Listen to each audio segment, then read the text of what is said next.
Hola, ¿cómo están amigos? Nosotros somos estudiantes de la Universidad Central del Ecuador, que en esta ocasión les vamos a hablar sobre las juntas en la construcción.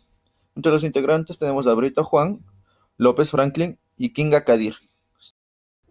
Existen tres tipos de juntas: juntas de construcción o juntas frías, juntas de dilatación y contracción, juntas sísmicas, es decir, espaciamiento entre estructuras.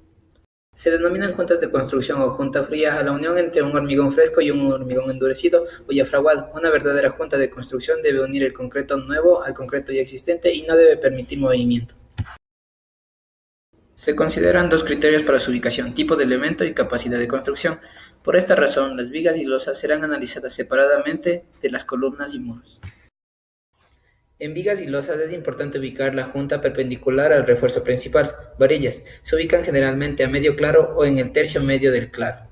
Las juntas de construcción constituyen planos potenciales o vulnerables al deslizamiento por corte. Recomendaciones: limpiar junta por chorro o por cepillo, humedecer el concreto existente, vibrar adecuadamente el concreto nuevo para optimizar su adherencia, no dejar charcos de agua en la superficie mojada.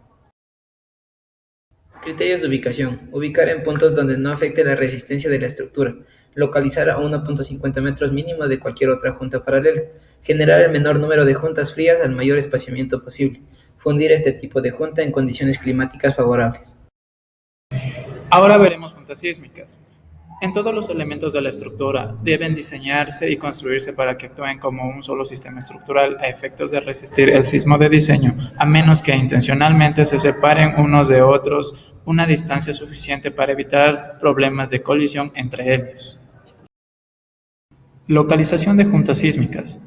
Estas deben ubicarse en un sitio donde el impacto hacia una estructura adyacente sea el mínimo o nulo, por lo cual tenemos los siguientes criterios de ubicación. A. Cuando ya existe una estructura colindante en la cual hay una separación previa con respecto al lindero del terreno, tenemos dos casos. Y B. Cuando ya existe una estructura colindante en la cual no existe una separación con respecto al lindero del terreno, tenemos tres casos. Como último tema tenemos las juntas de dilatación y de contracción, donde según el SI 224.3R nos menciona que una estructura no puede fabricarse continuamente a causa de los cambios de temperatura. Estas se dividen en las juntas de dilatación, que se usan para aislar unidades adyacentes de una estructura.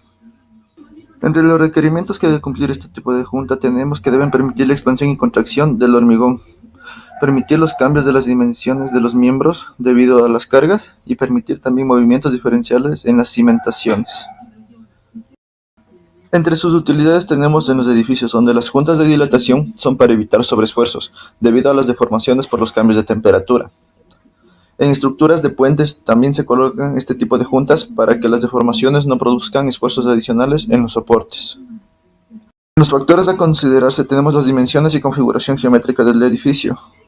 Tenemos también el cambio de temperatura, donde nos dice que el cambio de temperatura no es el mismo para todas las partes de la edificación.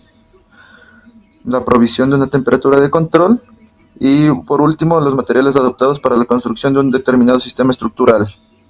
En las juntas de contracción se pretende crear planos débiles en el concreto y regular la ubicación de grietas que se formarán como resultado de cambios dimensionales. Para el espaciamiento de las juntas tenemos que la separación de las juntas de contracción deben de factores tales como el espesor de losa y el rozamiento de la capa de la base.